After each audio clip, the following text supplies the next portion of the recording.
जय हिंद, वंदे मातरम। मैं हूँ वीरेंद्र और आप देख रहे हैं पहाड़ी रिएक्शन। तो दोस्तों, मेरे चैनल को लाइक करें, सब्सक्राइब करें, शेयर करें और बेल आइकन को दबाना ना भूलें और कमेंट ज़रूर करें। तो जिस वीडियो पर आज हम रिएक्शन करने जा रहे हैं वो आलोक सर का वीडियो है कि अब बलूचिस्तान पाकिस्तान से अलग होगा। तो चलो दोस्तों, वीडियो देखते हैं और मैं मिलता हूँ आपको वीडियो के एंड में।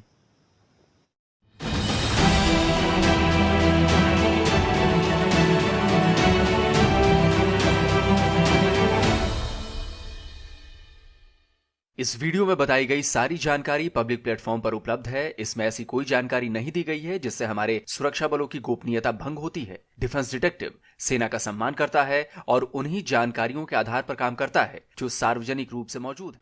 बलूचिस्तान में करीब एक हफ्ते तक चले बीएलए का ऑपरेशन हिरौफ ने पूरे पाकिस्तान में खलबली मचा दी है। बीएलए के ऑपरेशन के बाद पाकिस्तान की आर्मी बलूचिस्तान के अलग अलग इलाकों में काउंटर ऑपरेशन चलाकर यह जताने की कोशिश कर रही है कि अभी भी उसका दबदबा जो है वो इस इलाके में कायम है। लेकिन इन हमलों ने दुनिया भर में बलूचिस्तान के मुद्दे को एक बार फिर से गरमा दिया है। बलूचिस्तान वर्सेस पाकिस्तान का मसला एक बार फिर उठ खड़ा हुआ है। दुनिया ये सवाल पूछ रही है कि क्यों बलूचिस्तान में पंजाब के लोगों को टारगेट किया जा रहा है। नमस्कार दोस्तों, डिफेंस डिटेक्टिव के एक और नए एपिसोड में आप सभी का स्वागत है। मैं हूं आलोक। दोस्तों, पाकिस्तान में बलूचिस्तान का मुद्दा कोई नया मुद्दा नहीं। कई बार दबाए जाने के बाद भी बलूच पाकिस्तान के खिलाफ फिर उठ खड़े होते हैं, पाकिस्तान की जोर जबरदस्ती के खिलाफ मोर्चा खोलते हैं, उनके आर्मी ऑपरेशंस के खिलाफ हथियार उठाते हैं। आज के इस वीडियो में मैं आपको बताऊंगा कि कैसे पाकिस्तान ने 1948 में बलूचिस्तान पर कब्जा तो कर लिया लेकिन उसे कभी अपनाया नहीं, बलूच को अपना नहीं समझा। पाकिस्तान ने केवल और केवल बलूचिस्तान से फायदा ही उठाया है, उनका खून चूसा है और जबकि वापस लौटाने के नाम पर बलूचिस्तान को और बलोच को केवल झुंझुना पकड़ाया है। बलूचिस्तान में पाकिस्तानी आर्मी ने नया ऑपरेशन शुरू कर दिया है। बीएलए के लड़ाकों पर एक्शन लेने के नाम पर एक बार फिर आम बलूचों को टारगेट किया जा रहा है। तो प्राइम मिनिस्टर शहबाज शरीफ ने बलूचों के साथ फिर से डबल गेम खेलने की कोशिश की है। एक तरफ तो बड़े मिलिट्री ऑपरेशन को मंजूरी दी है और दूसरी तरफ उन्हें बातचीत करने का ऑफर भी दिया है। असल में इन हमलों के बाद दुनिया भर में पाकिस्तान की थू थू हो रही है। दुनिया बीएलए के हमलों को तो कंडेम कर रही है लेकिन साथ में पाकिस्तान पर भी सवाल उठा रही है। अमेरिका, चीन और ईरान ने इन हमलों की निंदा की है। चीन के होश इसलिए उड़े हुए हैं क्योंकि शी जिनपिंग के ड्रीम प्रोजेक्ट सीपेक पर बार बार बलूच हथौड़ा मार रहे हैं और पाकिस्तान को यह डर लगता है कि कहीं इन हमलों के बाद चीन उसे फंड देना बंद ना कर दे। तो पाकिस्तान अक्सर ऐसी घटनाओं के बाद चीन को मक्खन लगाने की कोशिश करता रहता है। अब देखिए, कल ही पाकिस्तान ने चीन की सेना पीएलए के ग्राउंड फोर्स के कमांडर जनरल ली कियामिंग को निशाने इम्तियाज से सम्मानित किया। चीन का इस प्रोजेक्ट में बहुत ज्यादा पैसा लगा हुआ है, इसलिए वो बार बार पाकिस्तान को हड़काकर फिर से काम शुरू कर देता है। लेकिन बाकी देश पाकिस्तान से सवाल पूछ रहे हैं कि आखिर ये हमले क्यों हो रहे हैं। यूएन चीफ ने भी इन हमलों को रोकने के लिए पाकिस्तान को ठोस कदम उठाने के लिए कहा है। अब भाई पाकिस्तान क्या बताए और कैसे बताए कि बलूचिस्तान में ये हमले क्यों हो रहे हैं? क्या बताए कि ये हमले उसके ही पापों का नतीजा हैं, उसकी ही एट्रोसिटीज का रिएक्शन है, उसके ही डिस्क्रिमिनेशन और मार्जिनलाइजेशन का रिजल्ट है जो उसने बलूचिस्तान में किया है, बलूचिस्तान के लोगों के साथ किया है। हम तो कुछ नहीं कर सकते। पंजाब तो उनको पाल रहा है, बलूचिस्तान को भी पाल रहा है, सुबह सरहद को भी पाल रहा है, सिंध को भी पाल रहा है। ये तो हमारा कमाऊ मतलब पंजाब है। बात की जाए कि पंजाबीज को मारा गया है तो it's really sad. We belong to the same country, region same है, हमारा ब्लड सेम है, हमारा रिलीजन सेम है। सो आई थिंक इस टाइप का डिफरेंस होना नहीं चाहिए कि स्पेसिफिकली पंजाबीज को मारा गया in the region of the Balochistan. ये किसी एक पाकिस्तानी की नहीं बल्कि ज्यादातर पाकिस्तानियों की सोच है। यही सोच बलूचिस्तान की समस्या की असल जड़ है। असल जड़ यह है कि बलूचिस्तान का हक मारकर पंजाब का पेट भरा जा रहा है। पाकिस्तानी पंजाब की बात हो रही है और केवल बलूचिस्तान ही नहीं, असल में बलूचिस्तान के अलावा केपीके और सिंध का भी खून चूसकर पाकिस्तान अपने पंजाब को चमकाने में लगा है।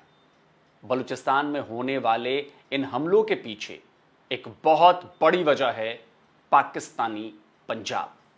पाकिस्तान ने साल 1948 में बलूचिस्तान पर जबरन कब्जा कर लिया था। बलूचिस्तान में पाकिस्तान के खिलाफ जंग की शुरुआत तभी से हो गई थी। पिछले 75 सालों में पाकिस्तान ने बलूच आंदोलन को कुचलने के लिए कई बड़े आर्मी ऑपरेशन चलाए, लेकिन वो इसमें कामयाब नहीं हो पाया। लेकिन इसकी इंटेंसिटी कम जरूर हो गई थी। फिर पाकिस्तान ने 2006 में एक और पाप कर डाला, जिसने बलूचिस्तान में आग लगा दी। नवाब अकबर बुगटी एक बलोच नेता थे। वो बलूचिस्तान के सीएम भी रह चुके थे, लेकिन बलूचिस्तान को लेकर पाकिस्तान की पॉलिसी से तंग आकर उन्होंने भी हथियार उठाने का ऐलान कर दिया था। बात 2006 की है। परवेज मुशर्रफ ने धोखे से बुगटी की हत्या करवा दी थी और इसे मिलिट्री ऑपरेशन का नाम दे डाला था। इस हत्याकांड ने पूरे बलूचिस्तान को ज्वालामुखी के मुहाने पर बिठा दिया। बवाल मचने पर परवेज मुशर्रफ को इस मामले में अरेस्ट भी किया गया, केस भी चलाया गया, लेकिन बाद में उन्हें बरी कर दिया गया। पाकिस्तान बना था तो खान ऑफ कलात से एनेक्स किया गया था, तो एक इंडिपेंडेंस मूवमेंट तब से चलती आ रही है बलूचिस्तान में। मल्टीपल दफ़ा हमारी हिस्ट्री में मिलिटेंसी काफ़ी बढ़ गई है और हमने एक पीरियड देखा है जहां पाकिस्तान की फोर्सेस ने मेजरली क्लैश किया है बलूचिस्तान में लोगों के साथ। 1950s में हमने देखा, फिर जुल्फ़िकार अली भुट्टो के दौर में हमने देखा। ये जो रीसेंट राइज इन मिलिटेंसी है, अभी का जो पीरियड है, उसको आप स्पेसिफिकली ट्रेस बैक कर सकते हैं नवाब अकबर बुगटी के कत्ल से, जो मुशर्रफ ने एक स्टेट की हदूद से बाहर निकलकर एक बलूचिस्तान के ट्राइबल लीडर का कत्ल किया गया था, जिसकी वजह से बलूचिस्तान के जो लोग हैं वो एलियनेट हो गए थे और एक नई वेव ऑफ मिलिटेंसी बढ़ गई थी। एक नई इंडिपेंडेंट सेपरेटिस्ट मूवमेंट जो है बलूचिस्तान में, वो स्पार्क हो गई थी। अपने सबसे बड़े लीडर की हत्या के बाद बलोच ये समझ गए कि पाकिस्तान उनका कभी नहीं हो सकता। यह है बलूचिस्तान में बलोचों के हथियारबंद आंदोलन की सबसे बड़ी वजह। अब मैं आपको बताता हूं कि बलोच लड़ाके अक्सर पाकिस्तानी पंजाब के लोगों को क्यों टारगेट करते हैं। पाकिस्तान ने बलूचिस्तान को हर लिहाज से पीछे रखा है। पाकिस्तान ने बलूचिस्तान के रिसोर्सेज तो जमकर लूटे हैं, लेकिन वहां के लोगों को उस रिसोर्सेज के हिस्से के नाम पर केवल चिंदी पकड़ा दी है। अभी आपने देखा कि बलोच लड़ाकों ने सुई गैस पाइपलाइन को तबाह कर दिया था। सुई गैस फील्ड बलूचिस्तान में डेरा बुगटी के पास है। पाकिस्तान पेट्रोलियम लिमिटेड की साइट बता रही है कि इस गैस फील्ड से 359 million cubic feet per day gas का प्रोडक्शन होता है, लेकिन यह गैस बलूचिस्तान के लोगों को नसीब नहीं होती। यह गैस भेज दी जाती है पंजाब। मॉडर्न डिप्लोमेसी में 18 मार्च 2023 को नासिर बलूच का एक रिसर्च आर्टिकल पब्लिश हुआ था। यह आर्टिकल बलूचिस्तान के साथ होने वाले भेदभाव के मुद्दे पर था। इसमें बताया गया कि नेचुरल एसेट्स से भरपूर पाकिस्तान की जीडीपी में बलूचिस्तान की 4% की भागीदारी है। टोटल नेचुरल गैस का 40% बलूचिस्तान से सप्लाई किया जाता है। यह रिपोर्ट बता रही है कि 100% रिसोर्सेज में से बलूचिस्तान को केवल 17% हिस्सा मिलता है, बाकी 83% पंजाब चला जाता है। और यह 17% के हिस्से से भी आम बलोचों को 1 या 2% गैस ही मिल पाती है। पंजाब में ज्यादातर घरों में गैस पर खाना पक रहा है, लेकिन बलूचिस्तान में लोग आज भी लकड़ी पर खाना बनाने के लिए मजबूर हैं। बलूचिस्तान में सोने और चांदी की खानें हैं। पाकिस्तान ने इन खानों को चीनी कंपनीज को लीज पर दे दिया है। ऐसा ही हाल ग्वादर पोर्ट का भी है। इन खानों और प्रोजेक्ट से होने वाली कमाई का 48% चीनी कंपनियों के खाते में जाता है, 50% पाकिस्तान की गवर्नमेंट को जाता है और केवल 2% बलूचिस्तान को मिलता है। और पाकिस्तान इस कमाई का ज्यादातर हिस्सा अपने पंजाब के डेवलपमेंट में खर्च करता है, क्योंकि इनको ऐसा लगता है कि जो पाकिस्तान के पंजाबी हैं, इन लोगों ने सारे वसाइल हड़प लिए, जैसे कि सुई गैस। मैं आपको उदाहरण दे रहा हूं, ये टीस कहां से, ये दर्द कहां से उभरता है। सुई गैस पूरे पाकिस्तान को सप्लाई करती, सारी की सारी सुई गैस पंजाब। अब तो सुई गैस लगभग खत्म ही हो गई। सारी की सारी गैस बलूचिस्तान से निकल के पंजाब जाती है। यहां पे औरतें, बलूचिस्तान की औरतें जो हैं, माएँ हैं, बहनें हैं, किसी की बीवी है, किसी की बेटी है, उनको फेफड़ों की बीमारी हो गई, वो क्योंकि वो लकड़ियां, और बलूचिस्तान में वैसे ही हरियाली इतनी है नहीं, लकड़ियां काट काट के ला रहे हैं और खाना बना रहे हैं, जबकि उनका पहला अधिकार है, उनका पहला हक बनता है गैस पे। क्या एक पंजाबी डोमिनेटेड पाकिस्तान की इस्टेब्लिशमेंट है? जी बिल्कुल है। क्या पाकिस्तान का अगर हम नक्शा ड्रॉ करें, रिसोर्सेज का डिस्ट्रीब्यूशन देखें, क्या वो पंजाब डोमिनेटेड है? बिल्कुल है। अगेन इसका मतलब ये नहीं होता कि पंजाब में कोई मसले नहीं हैं। क्या ज़्यादा पानी पंजाब को आता है, सिंध को नहीं आता? बिल्कुल आता है। ये तो मतलब आप फैक्चुअली देख सकते हैं। इस वक्त भी अगर आप जाकर सखर बराज पे देख लें कितना क्यूसेक है, कितना क्यूसेक मिलना चाहिए, वो मिल रहा है नहीं मिल रहा, ये फैक्चुअल बातें हैं जो आप literally mathematically through facts, through observation prove कर सकते हैं। क्या इसका मतलब ये है कि कोई पंजाबी मजलूम नहीं है? क्या इसका मतलब ये है कि पंजाब भी हर इंसान जो है वो बाकी कौमों का खून चूस कर जी रहा है? नहीं, बिल्कुल ऐसा नहीं है यार। पंजाब में भी बेचारा गरीब है, सिंध में भी अमीर है। तो सिंध में अगर कोई वडेरा है वो इन्फिनिटली मोर पावरफुल है देन अ गरीब फार्मर इन पंजाब। उसका ये डिस्ट्रीब्यूशन ऑफ रिसोर्सेज से ताल्लुक नहीं है, क्योंकि वो एक अपना एलीट है, वो अपने लोगों का खून चूस रहा है। अब आप ही सोचिए कि बलोचों को इससे गुस्सा आएगा या नहीं आएगा। यह तो बात थी रिसोर्सेज की कि पाकिस्तान चीन के साथ मिलकर बलूचिस्तान से नेचुरल रिसोर्सेज लूटता जा रहा है और आम बलूचों को क्या दे रहा है? ठेंगा। अब मैं आपको बताता हूं कि पिछले 75 सालों में पाकिस्तान ने बलूचिस्तान में डेवलपमेंट के नाम पर क्या किया है। सबसे पहले बात करते हैं एजुकेशन की। द फ्राइडे टाइम्स की रिपोर्ट इसी साल मई की है। लिखा है बलूचिस्तान में हायर एजुकेशन फंडिंग की जबरदस्त कमी से जूझ रहा है। रिपोर्ट बता रही है कि पाकिस्तान की सरकार बलूचिस्तान में आर्मी और फ्रंटियर कोर के लिए तो फंड जारी करती है, लेकिन यूनिवर्सिटीज के लिए नहीं।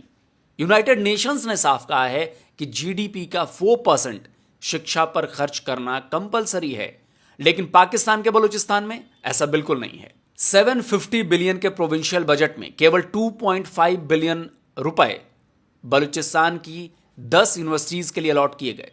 इस फंड का ज्यादा हिस्सा यूनिवर्सिटीज में काम करने वालों की सैलरी पर ही खर्च हो जाता है। इंफ्रास्ट्रक्चर, नई फैसिलिटी और दूसरी चीजों के लिए तो फंड बचता ही नहीं है। लेकिन यह हाल केवल बलूचिस्तान का ही है। पंजाब की यूनिवर्सिटीज के लिए अच्छा खासा फंड है। अब बात करते हैं लोअर एजुकेशन की। पाकिस्तानी अखबार द ट्रिब्यून की खबर पिछले साल नवंबर की है। लिखा है एजुकेशन क्राइसिस इन बलूचिस्तान। इस रिपोर्ट में बताया गया है कि बलूचिस्तान के ज्यादातर स्कूलों में बुनियादी सुविधाएं जैसे क्लासरूम, बच्चों के बैठने के लिए बेंच, पीने का पानी और यहां तक कि बाथरूम्स तक नहीं हैं। इस रिपोर्ट में बताया गया है कि बलूचिस्तान के 1964 स्कूलों की बिल्डिंग ही नहीं है। सुविधाओं के अभाव की वजह से 8 लाख बच्चों ने पढ़ाई छोड़ दी थी और यह सरकारी आंकड़ा है, असलियत इससे कहीं ज्यादा होगी। 2022 में 5,500 स्कूल तबाह हो गए थे, लेकिन अब तक उनमें से केवल 50 को ही दोबारा बनाया गया है। और सुनिए, बलूचिस्तान के 12,000 प्राइमरी स्कूल्स में केवल एक टीचर है। इनमें भी लगभग 300 टीचर हर महीने रिटायर हो रहे हैं। अब आप सोचिए कि बलूचिस्तान में बलोचों के बच्चे पढ़ेंगे कैसे? बलूचिस्तान पानी और बिजली जैसी बुनियादी सुविधाओं के लिए भी स्ट्रगल कर रहा है। द ट्रिब्यून की रिपोर्ट पिछले साल जनवरी की है। बलूचिस्तान में केवल 25% आबादी को पीने का साफ पानी मिल पाता है। गंदा पानी पीने की वजह से यहां के लोग कई गंभीर बीमारियों से जूझते रहते हैं। बलूचिस्तान में पानी के क्राइसिस पर पिछले साल ओपन जर्नल सिस्टम ने एक रिसर्च पेपर पब्लिश किया था। इस रिपोर्ट में बताया गया था कि बलूचिस्तान के करीब 85% लोगों को पीने का साफ पानी नहीं मिल पाता है। यहां तक कि बलूचिस्तान की कैपिटल क्वेटा में भी पानी की गंभीर समस्या है। लोगों को पीने का साफ पानी नहीं मिल पाना एक स्टेट का सबसे बड़ा फेल्योर है। ये ह्यूमन राइट्स का भी वॉयलेशन है। लेकिन पाकिस्तान को पंजाब को पानी पिलाने से फुर्सत मिले तब तो वो बलूचिस्तान की तरफ देखे भी। बलूचिस्तान बिजली के मामले में भी गरीब है। बलूचिस्तान की ज्यादातर आबादी ग्रामीण इलाकों में रहती है। बलूचिस्तान की 72% से ज्यादा की आबादी बिजली की कमी का सामना करती है। 2022 की यह रिपोर्ट बता रही है कि पाकिस्तान की सरकार ने नेशनल असेंबली में यह डेटा पेश किया था कि बलूचिस्तान के केवल 36% इलाकों में ही बिजली पहुंचाई जा सकी है। न पानी, न बिजली, न स्कूल कॉलेज। ये हाल पाकिस्तान के सबसे बड़े प्रोविंस का है, वो प्रोविंस जो चाइना पाकिस्तान इकोनॉमिक कॉरिडोर का ही उसका जो है वो की पॉइंट है, वो प्रोविंस जहां गैस से लेकर सोने चांदी तक की खाने हैं, वो प्रोविंस जहां चीन के सीपेक प्रोजेक्ट के तहत पावर प्लांट्स बनाए गए हैं। अब आपको लगेगा कि चीन ने सीपेक में इतना इन्वेस्ट किया है, इतने सारे प्रोजेक्ट्स चल रहे हैं, तो लोगों को काम तो मिलता ही होगा, और खासकर जो वहां के लोकल हैं बलोच, उनको तो काम मिलता ही होगा। इसकी भी सच्चाई जान लीजिए भाई। ये बात पिछले कई सालों से की जा रही है कि सीपेक से बलूचिस्तान के लोगों को कोई फायदा नहीं हो रहा है। बलूचिस्तान में बेरोजगारी बढ़ती ही जा रही है। डॉन की ये रिपोर्ट बता रही है कि साल 2021 में अलग अलग यूनिवर्सिटीज के 25,000 ग्रेजुएट्स, केवल उनमें से 2,000 को नौकरी मिल पाई थी। 2014 में हुए सर्वे में पता चला था कि देश में सबसे ज्यादा बेरोजगारी बलूचिस्तान में है। जिधर इंसाफ नहीं हो ना, तो फिर तो यही हालात है, क्योंकि इंसाफ ना होने की वजह से बलूचिस्तान और KPK के इन्होंने पीछे रखा है, और सब जो कुछ है वो पंजाब के लिए है। तो हम लोग तो यही रो रहे हैं। अभी मैंने तकरीबन BA किया हुआ है, इस वक्त अभी तक बेरोज़गार मतलब होते होते एज ए क्रिकेटर हम लोग को चांस भी नहीं देते, बलूचिस्तान वालों के साथ नाजायज़ भी करते हर लिहाज से। ये कहता है कि ये 10 साल 20 साल से ये हालात ख़राब है, अभी तक नहीं ख़राब है कि 2 दिन से ख़राब है। भाई सारा क्वेटे वाले लोग सारा बेरोज़गार है। अमन इसलिए रहेगा कि ये हमारा लोग जो अफसर लोग होता है वो सही रास्ते पे जाएगा। हम तो आवाम तो पहले से सही रास्ते में गया हुआ है। और सबसे बड़ी बात कि इन बेरोजगार बलोचों से पाकिस्तानी आर्मी के ही ऑफिसर क्राइम करवाते हैं और उनसे हिस्सा वसूलते हैं। कुल मैं समझता हूँ कि हिलेरियस है। जितना मैंने बलोच लोगों से कांटेक्ट रखा है लाहौर में रहते हुए, पश्तूनों से रखा है, मैं नहीं समझता कोई और मीडिया पर्सन क्लेम कर सकता है। तो उसमें यह है कि कुछ केसेस में उनको फोर्स किया जाता है कि इसके अलावा कोई काम नहीं करना। इसके बिल्कुल उलट है रियलिटी। क्योंकि अब देखें ना, वो जो कारोबार चल रहा है वहाँ पे, उसका बेनिफिशरी कौन है? आम बलोच तो खड़ा ही नहीं हुआ बॉर्डर पे। तो वो पापा जॉन साहब जो थे, उनकी नेटवर्थ कैसे बनी थी सारी? वो देखें ना, ये चीज़ें बड़ी एविडेंट होती हैं। तो इसमें ये आप कहें कि आम बंदे को फ़ायदा हो रहा है, अगर फ़ायदा हो रहा होता तो आप वहाँ जाके डेवलपमेंट देख लेते, कोई जो हुई होती। वहाँ तो कुछ भी नहीं है। अभी कोयटा का बड़ा शहर माना जाता है, वहाँ जाके देखें हालात क्या हैं। उधर भी कोई चीज़ ऐसी नज़र नहीं आती जो लिवेबल सिटी बनाए उसको। तो ये चीज़ है कि ड्रग्स का एक मसला बहुत ज़्यादा है वहाँ पे, उस पर भी फोर्स किया जाता है और कहा जाता है कि ये काम करो तो ठीक है, कोई ये छोड़ना नहीं है, क्योंकि उससे दरमियान में पैसे भी इधर उधर होते हैं, मिडल मैन भी कमाते हैं, सब होता है। ईरानी डीजल भी ऐसी है कि वो बाइकों पे आता है पहाड़ियों से, हाँ, और वो आधी रात को ट्रैवल करते हैं। अब माशाल्लाह कस्टम के हालात ये हैं कि कस्टम 5 बजे पोस्ट बंद करके घर चली जाती है। इन्हीं सब बातों से बलोचों का गुस्सा भड़कता है और वो पाकिस्तान के पंजाबियों को निशाना बनाते हैं। ग्वादर में बलोचों को समंदर में मछली मारने पर रोक लगा दी गई। ग्वादर पोर्ट के बाहरी इलाके में तारबंदी कर दी गई ताकि आम बलोच वहां जा ही नहीं पाए। बलोचों की जेन्युइन मांगों को कोई सुनने के लिए तैयार नहीं है। पाकिस्तान को लेकर बलूचों की नफरत की वजह को केवल इतने में ही समेटा नहीं जा सकता। पाकिस्तान ने बलूचों पर इतने जुल्म किए हैं जिसे बताने में कई कई दिन लग जाएंगे, और ये बलूच अपनी पूरी ताकत से पाकिस्तान के इन्हीं जुल्मों का हिसाब ले रहे हैं। तो दोस्तों, आज का ये वीडियो आपको कैसा लगा हमें कमेंट करके जरूर बताइए, और इस वीडियो को ज्यादा से ज्यादा शेयर करिए ताकि ये सच्चाई जो है वो पूरी दुनिया तक पहुंचे। और जिन दोस्तों ने डिफेंस डिटेक्टिव को सब्सक्राइब अभी तक नहीं किया है, तो भाई आपसे अनुरोध है, चैनल को सब्सक्राइब करिए, बिल्कुल फ्री है। और यहां पर आपको ऑथेंटिक जानकारी वाले ही वीडियोस मिलेंगे, कोई लफाजी नहीं मिलेगी, कोई व्हाट्सएप फॉरवर्ड नहीं मिलेगा। और मेरा दावा है कि हर का सारे सबूत मिलेंगे, सबके रेफरेंस मिलेंगे, और कोई बात हवा हवाई नहीं की जाती है यहाँ पर। और साथ में बेल आइकन जरूर दबाइएगा, क्योंकि अगर आपने बेल आइकन नहीं प्रेस किया है तो हमारे द्वारा जो अपलोड किए जाते हैं वीडियोस, उनकी नोटिफिकेशन आपको नहीं मिलेगी। जल्दी मिलता हूं एक और नए वीडियो के साथ। नमस्कार, जय हिंद।